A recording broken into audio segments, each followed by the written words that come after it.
అందరికీ స్వాగతం.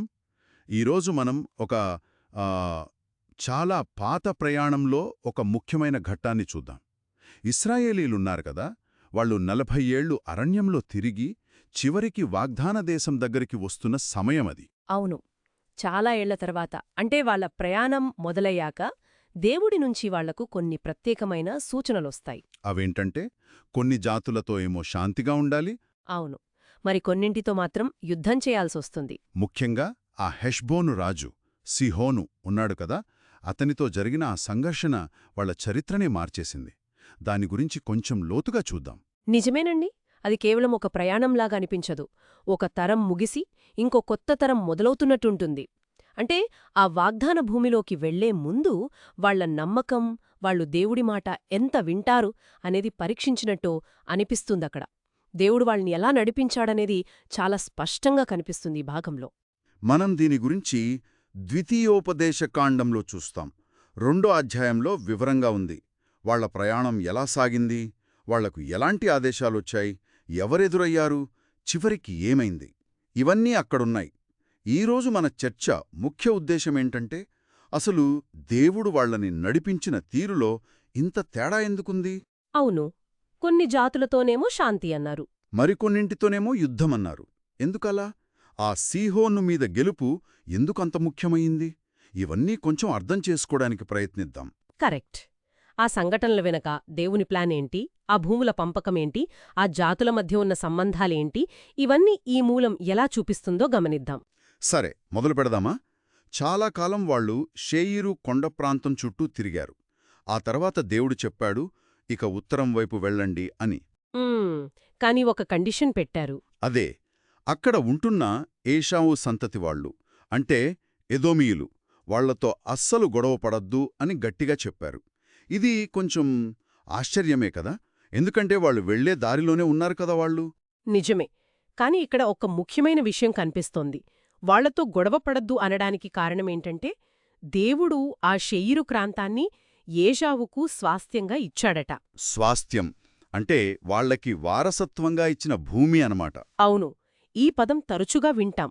అంటే దేవుడే వేరువేరు జాతులకు భూభాగాలని నిర్ణయించాడనే ఒక ఆలోచన ఇక్కడ కనిపిస్తోంది. ఇంకో విషయం కూడా చెప్పారు.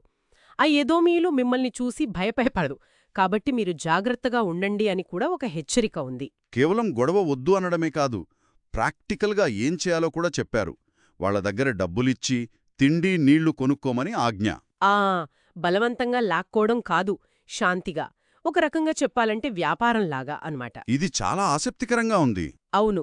ఇది కేవలం దాటి వెళ్లడం కాదు, ఒకరినొకరు గౌరవించుకోవడం లాంటిది. అంతేకాదు, ఆ 40 ఏళ్లు దేవుడు వాళ్లని ఎలా చూసుకున్నాడో, ఏ లోటూ లేకుండా ఎలా నడిపించాడో కూడా ఇక్కడ గుర్తు చేస్తున్నారు. అంటే దేవుడి మీద ఆధారపడాలి, అదే సమయంలో ఇతరులకు దేవుడిచ్చిన వాటిని గౌరవించాలి. రెండూ ఇక్కడ కనిపిస్తున్నాయన్నమాట. సరిగ్గా చెప్పారు. చివరికి వాళ్లు ఎదోమీయుల సరిహద్దు దాటి ప్రశాంతంగా ముందుకు వెళ్లారు. సరే, ఎదోమీయుల ప్రాంతం దాటేశారు. తర్వాత వాళ్ల ప్రయాణం మోయాబీయుల దేశం వైపు వెళ్ళింది. ఇక్కడ కూడా కథ దాదాపు సేమ్ కదా? అవునండి, అచ్చుమలాగే. మోయాబీయులను ఇబ్బంది పెట్టొద్దు, వాళ్లతో యుద్ధం చెయ్యొద్దు అని దేవుడు మళ్లీ ఆజ్ఞాపించాడు. దీనికి కూడా కారణమదేనా? దాదాపు అదే కారణం. దేవుడు ఆరు అనే ప్రాంతాన్ని లోతు సంతతికి చెందిన మోయాబీయులకు స్వాస్యంగా ఇచ్చాడు. ఇక్కడ మూలం ఇంకొన్ని ఆసక్తికరమైన పాతకాలపు వివరాలు చెప్తోంది. పూర్వం ఆ ప్రాంతంలో ఏమీయులు అని ఒక జాతి ఉండేదట. ఓహో! వాళ్లు అనాకీయులులాగా చాలా బలంగా పొడుగ్గా ఉండేవారట. వాళ్లని రెఫాయీయులు అని కూడా అనేవారట. అంటే ఇశ్రాయేలీలు అక్కడికి రాకముందే ఆ ప్రాంతాల్లో బలమైన జాతులుండేవి. అక్కడ కూడా చాలా మార్పులు, వలసలు జరిగాయని అర్థం చేసుకోవచ్చు. ఖచ్చితంగా. ఈ ప్రస్తావనలు ఆ ప్రాంతపు పాత చరిత్రకు ఒక లోతునిస్తున్నాయి. ఇది కేవలం మోయాబీయులకే పరిమితం కాదు. మనం కొంచెం గమనిస్తే ఇక్కడొక పద్ధతి కనిపిస్తుంది. ఏషావు సంతతివాళ్లు, అంటే ఎదోమీయులు, షేయిరులో అంతకు ముందున్న హోరీయులను తరిమేసి వాళ్ల స్థానంలో స్థిరపడ్డారు. అవును, అది చెప్పారు గదా. అలాగే అమ్మోనీయులు కూడా పూర్వమక్కడ నివసించిన జంజుమ్మీలు అని లేదా రెఫాయీలు అని పిలిచేవాళ్లను తరిమేసి వాళ్ల భూమిని ఆక్రమించుకున్నారు. ఇంకో ఉదాహరణ కూడా ఉందా? ఉంది. కఫ్తారీయులు అనేవాళ్లు ఆవీయులను నాశనం చేసి వాళ్ల చోట నివసించారని కూడా ఉంది. అబ్బా, ఇది చాలా ఆసక్తికరంగా ఉంది. అంటే దేవుడు కేవలం ఇశ్రాయేలీల చరిత్రనే కాదు, మిగతా జాతుల గమనాన్ని, వాళ్ల భూముల మార్పులను కూడా ఏమో ఆయనే నిర్దేశిస్తున్నాడని లేదా అనుమతిస్తున్నాడని ఈ మూలం చెప్తున్నట్టుంది. అవునండి, ఆ దిశగానే సూచనలున్నాయి. ఈ జాతులు తమకన్న ముందున్న వాళ్లని జయించడాన్ని, ఇశ్రాయేలీయులు తమకు వాగ్దానం చేసిన భూమిని స్వాధీనం చేసుకోవడంతో పోల్చడం కూడా కనిపిస్తుంది. అంటే దేవుని ప్లాన్ చాలా పెద్దది అని తెలియజేస్తున్నట్టుంది. సరే, ఈ ప్రయాణంలో మరో ముఖ్యమైన మలుపు జెరుదు ఏరు దాటడం. జెరుదు ఏరు దాటండి అని దేవుడాజ్ఞాపించినప్పుడు దానికేదో ప్రత్యేకత ఉన్నట్టుంది కదా? అవును, అది కేవలం ఒక నది దాటడం కాదు, అది ఒక తరం ముగింపుకు గుర్తు. వాళ్లు కాదేశ్ బర్నేయాలో దేవుడి మాట వినకుండా వాగ్దాన దేశంలోకి వెళ్లడానికి ఒప్పుకోలేదు కదా. అప్పట్నుంచి ఈ జెరుదు ఏరు దాటే సమయానికి సరిగ్గా 38 సంవత్సరాలు గడిచాయట. ఓ, 38 సంవత్సరాలా? అవును, ఈ కాలంలో అప్పుడు దేవుడిమీద తిరుగుబాటు చేసిన ఆ యుద్ధవీరుల తరం అంతా దేవుడు ప్రమాణం చేసినట్టే పూర్తిగా నశించిపోయారు. అంటే ఆ దేశంలోకి వెళ్లే అర్హత కోల్పోయిన తరం మొత్తం అరణ్యంలోనే చనిపోయారన్నమాట. వాళ్ల అవిశ్వాసమే కారణం. సరిగ్గా అదే. ఇది దేవుని తీర్పు నెరవేరడాన్ని సూచిస్తోంది. అంతేకాదు, ఇప్పుడు వాగ్దాన దేశంలోకి వెళ్లడానికి సిద్ధంగా ఉన్న ఒక కొత్త తరం, బహుశా మరింత నమ్మకమున్న తరం మాత్రమే మిగిలిందని కూడా ఇది చూపిస్తోంది. యెహోవా బాహువు వారికి విరోధముగా నుండి వారిని సంహరించెను అనే మాటలు ఆ తీర్పు ఎంత తీవ్రంగా ఉందో చెప్తున్నాయి. ఆ పాత తరం పోయిన తర్వాత వాళ్ళు ప్రయాణం కొనసాగించారు. అమ్మోనీయుల సరిహద్దుకొచ్చారు. ఏదో మోయాబ్లాగే ఇక్కడ కూడా అదే ఆర్డర్.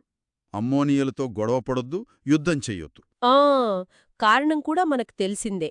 దేవుడు ఆ దేశాన్ని లోతు సంతతి అయిన అమ్మోనీయులకు స్వాస్థ్యంగా ఇచ్చాడు. మళ్ళీ ఇక్కడ కూడా అంతకు ముందు అక్కడ ఎవరుండేవాళ్లో చెప్పారు, రెఫాయీయులు. అమ్మోనీయులేమో వాళ్లని జంజూమీయులు అని పిలిచేవారట. వాళ్ళని కూడా దేవుడే? అవును, దేవుడే ఆ రెఫాయీయులను అమ్మోనీయుల ముందు నుండి నాశనం చేశాడని మూలం చెప్తోంది. ఇది అచ్చం ఎదోమీయులు హోరీయులను, మోయాబీలు ఏమీయులను జయించినట్లే ఉంది కదా. ఇప్పటి వరకు ఒక క్లియర్ ప్యాటర్న్ చూశాం. బంధువులైన ఎదోమీయులు, మోయాబీయులు, అమ్మోనీయుల భూములు గౌరవించాలి, వాళ్లతో శాంతిగా ఉండాలి. కాని ఇప్పుడు కథలో ఒక పెద్ద ట్విస్ట్ వస్తుంది. అవును, నాటకీయమైన మార్పు. దేవుడు వాళ్లతో అంటున్నాడు, లేచి బయల్దేరండి, అర్నోని ఏరు దాటండి.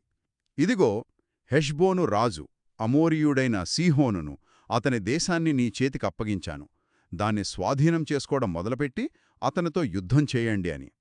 ఇది ఇంతకుముందు చెప్పిన దానికి పూర్తిగా వ్యతిరేకం. ఇక్కడే అసలు కథ మలుపు తిరిగింది. అవునండి, ఈ మార్పు చాలా కీలకం.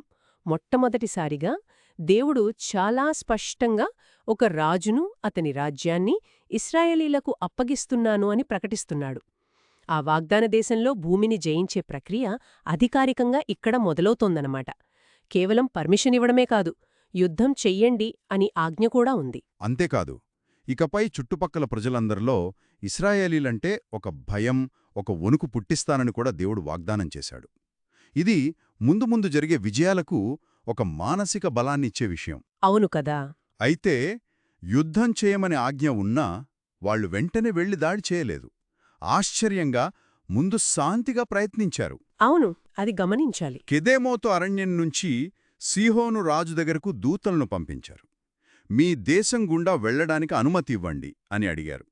మేము మెయిన్ రోడ్లోనే వెళ్తాం, అటూ ఇటూ తిరగం, తిండికి నీళ్లకు డబ్బులిస్తాం, ఎదోమీయులు మోయాబీలు మాతో ఎలా ప్రవర్తించారో అలానే ఉండండి అని చాలా మర్యాదగా అడిగారు. ఇది కొంచెం ఆశ్చర్యంగా లేదా?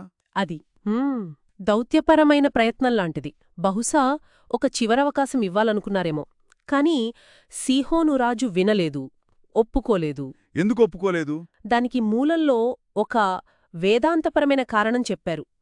నీ దేవుడైన యెహోవా అతని మనసును కఠినపరిచి అతని హృదయానికి తెగింపు కలుగజేశాడు అని ఉంది. ఎందుకంటే అతని ఇశ్రాయేలీల చేతికి అప్పగించాలి కాబట్టి.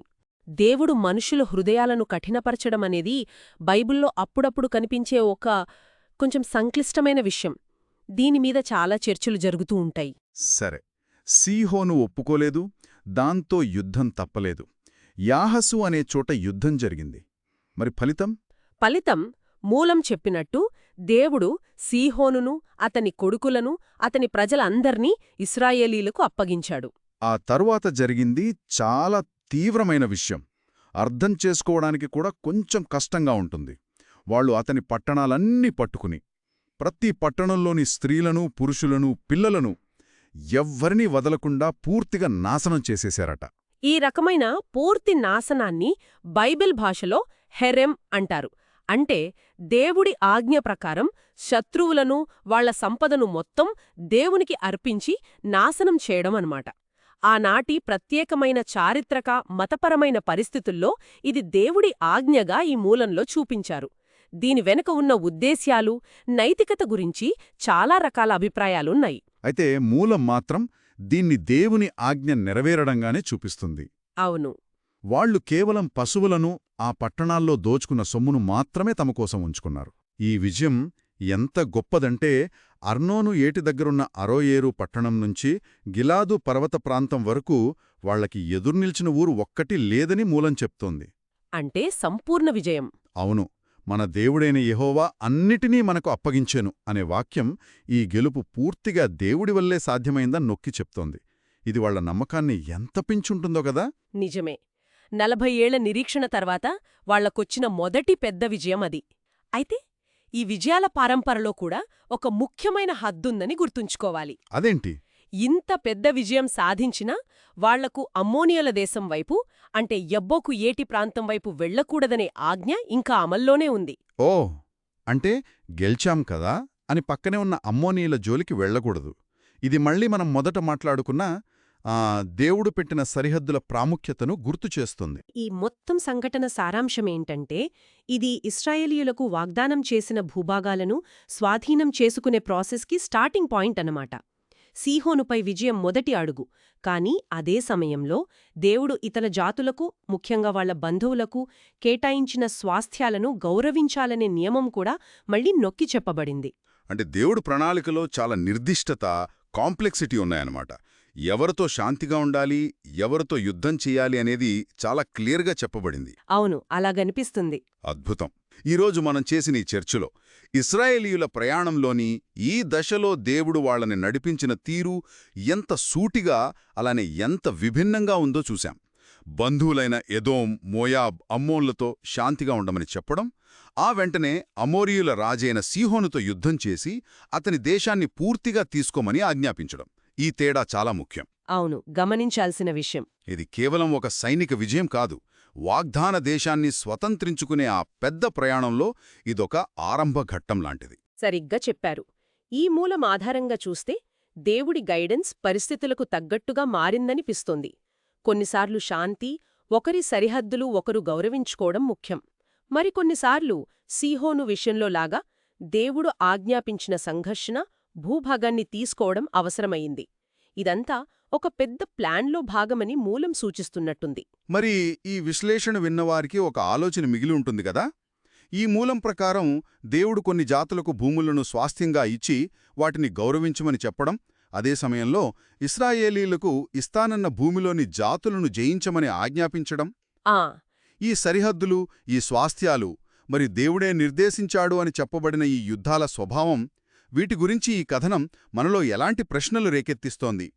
ఇది కేవలం ఆనాటి చరిత్రకు మాత్రమే సంబంధించిన విషయమా, లేక ఇందులో ఏమైనా విస్తృతమైన పాఠాలున్నాయంటారా? ఇది మనం ఆలోచించాల్సిన విషయమేమో.